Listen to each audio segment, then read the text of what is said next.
What's up, guys? LQ here with the LQ Review. Here to give you my review of episode 2 of Swamp Thing. So, told you last time that I liked the Swamp Thing effects. I liked a lot of stuff they did with Swamp Thing, but I was greatly bored through a lot of the narration. A lot of the stuff between the horrific elements, a lot of the stuff between the elements with the green, the swamp, a lot of the character development, the stuff with Alec, the stuff with Abby Arcane, the stuff with Will Patton's character. Just a lot of that in episode 1 I was kind of bored with. Episode 2 changed that. So there you go. So there were some bad stuff about episode 2. I'll get to that in a second. But episode 2, I was into what was happening with Abby Arcane. You know, she was following the thread, trying to figure out everything that's happening with the swamp being polluted with this accelerant. So she's trying to get to the bottom of it. Now, I think it's clear that Will Patton's character is the enemy in this. That he's the villain, and he's the one who's orchestrating the cover-up. But every second the Will Patton was on the screen, which, again, it wasn't much, but every second Will Patton was on the screen, I was enthralled. By the way, I think last time I said William Sadler. It's not William Sadler. It's Will Patton. Just, brain fart. I don't use notes. I try to do everything off the top of my head. I think it feels more natural. So sometimes I get things wrong. But Will Patton. Again, he wasn't in it much, but when he was in it, I was loving it. He's a good actor, and he was a good choice for that role. Ian Ziering. Having Ian Ziering pop up, that was a nice surprise. You know, he's had a bit of a career resurgence with the Sharknado movies, and now you've got the 90210 reboot is coming back, so it's coming out soon. So Ian Ziering seeing a bit of a career resurgence, and it's really nice that he popped up in this. And I'm pretty sure they hinted that he's going to become the Blue Devil down the road. That's awesome. Again, Blue Devil's a character I don't have a lot of experience with. I always kind of read more of the superhero side of DC Comics more than the mystical side. Now, I did read a lot of Justice League Dark. I read a lot of Constantine.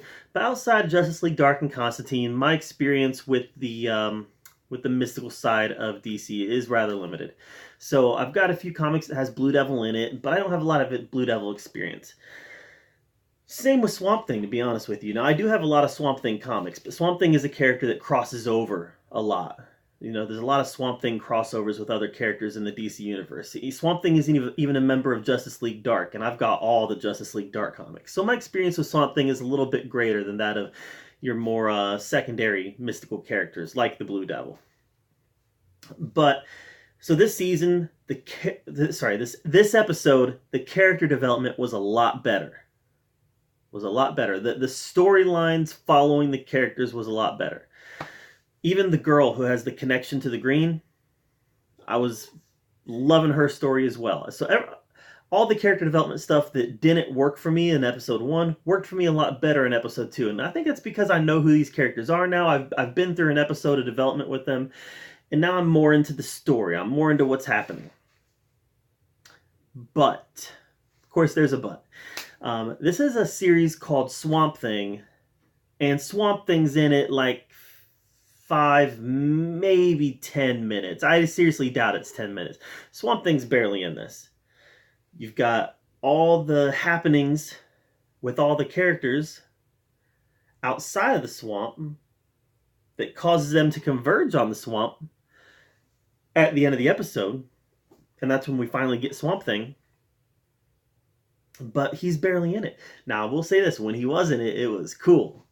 It was cool. The little girl's being chased by a bad guy through the swamp, and the Swamp Thing finds him, and there is a death in this episode. It was worth the $7.99 that it cost me this month to have the DC app, to have the DC streaming service, just to see that death. That was a $7.99 death, easy. It was really cool. It was really cool. So, because it was a bad guy, right? It was really cool because it was a bad guy that got it.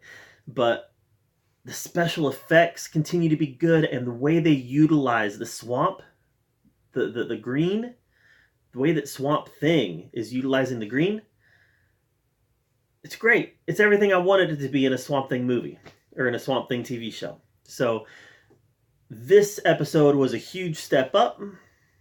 There's still some down stuff. Okay, there's still some down stuff. There's a lot of talking here. There's a lot of exposition. And there's a lot of instances in this where I'm saying not a lot's happening, but at least the character development and the narrative was better this episode. If we're not going to get much Swamp Thing in a Swamp Thing TV show, then we need the story to be better, and it was this episode. So that's my take on it. It's a lot better than the first episode. I'm hoping to see that trend continue. Did you watch Swamp Thing episode 2? If so, let me know what you thought of it in the comments down below.